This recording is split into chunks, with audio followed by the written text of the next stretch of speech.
Bismillahirrahmanirrahim. Assalamualaikum warahmatullahi wabarakatuh.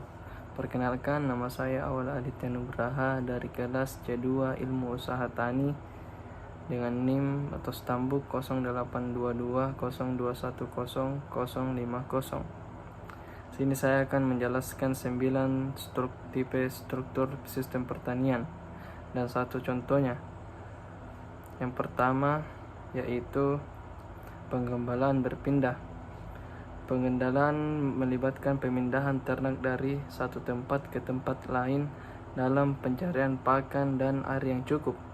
Petani penggembalaan mengandalkan hewan ternak seperti domba, kambing, sapi, ayam, atau bebek sebagai sumber utama penghidupan mereka.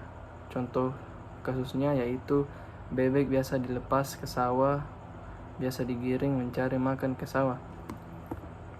Nomor 2 ada perladangan berpindah, merupakan sistem bercocok tanam yang berpindah-pindah dari suatu tempat ke tempat lain secara bergiliran. Teknik ladang berpindah dilakukan dengan proses pembukaan lahan dalam luas tertentu, menebang dan membakar hutan, kemudian ditanami dengan berbagai tanaman pangan seperti padi, jagung, ataupun singkong. Teknik ladang berpindah sangat bergantung pada iklim, karena iklim sangat mempengaruhi waktu bakar dan tanam ladang. Dan selanjutnya adalah yang ketiga, sistem pertanian feodalistik. Sistem pertanian feodalistik antara minoritas yang terdiri dari pemilik lahan yang besar dan mayoritas yang terdiri dari mereka yang tidak memiliki lahan atau memiliki lahan sempit. Terdapat hak dan kewajiban yang mengikat namun sangat tidak seimbang. Contohnya pertanahan yang dimana tanah tersebut dimiliki oleh para bangsawan atau raja yang selanjutnya akan dikelola oleh para petani dengan sistem bagi hasil dengan raja. Para petani tidak diperbolehkan untuk memiliki dan mengasuh suatu lahan pertanian. Yang keempat yaitu feodalisme persewaan,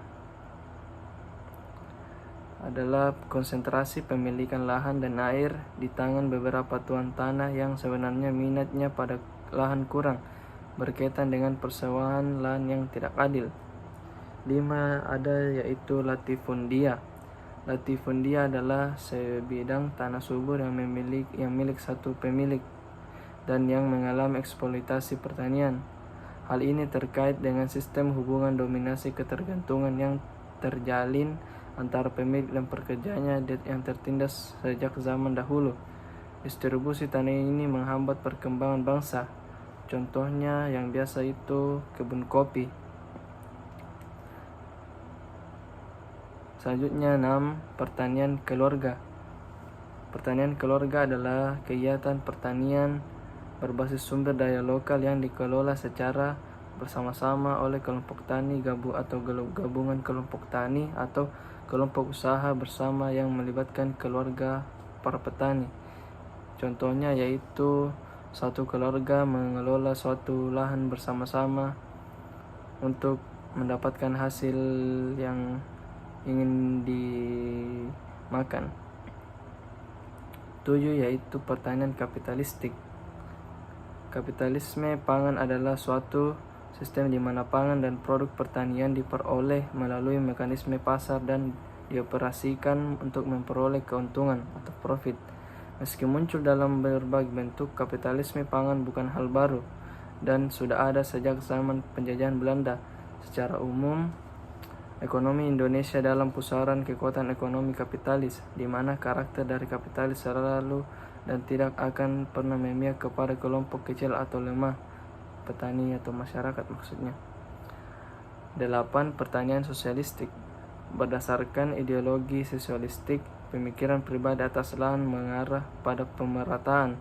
Pertanian sosialistik memiliki konsepsi bahwa pertanian kecil telah ketinggalan oleh kemajuan teknik dan oleh karena itu harus digabungkan dengan unit ekonomi yang besar. Contohnya adalah sistem pertanian kolkos di Rusia. Pengendalian produksi di bawah pengaruh negara, namun negara tidak diharuskan menanggung risiko ekonomi. Yang terakhir yaitu yang ke-9, pertanian komunistik. Pertanian komunistik adalah pertanian yang semua peraturan pembangunan berprinsip sama rasa dan sama rata dengan musyawarah. Contohnya yaitu mematuhi peraturan pertanian yang telah ditetapkan tanpa melanggar peraturan pertanian tersebut. Misalnya menanam padi terus-menerus pada area tersebut, tidak boleh menanam sesuatu yang lain hal, karena itulah peraturannya. Itulah tadi beberapa dari penjelasan saya. Wabillahi taufiq wal hidayah. Wassalamualaikum warahmatullahi wabarakatuh.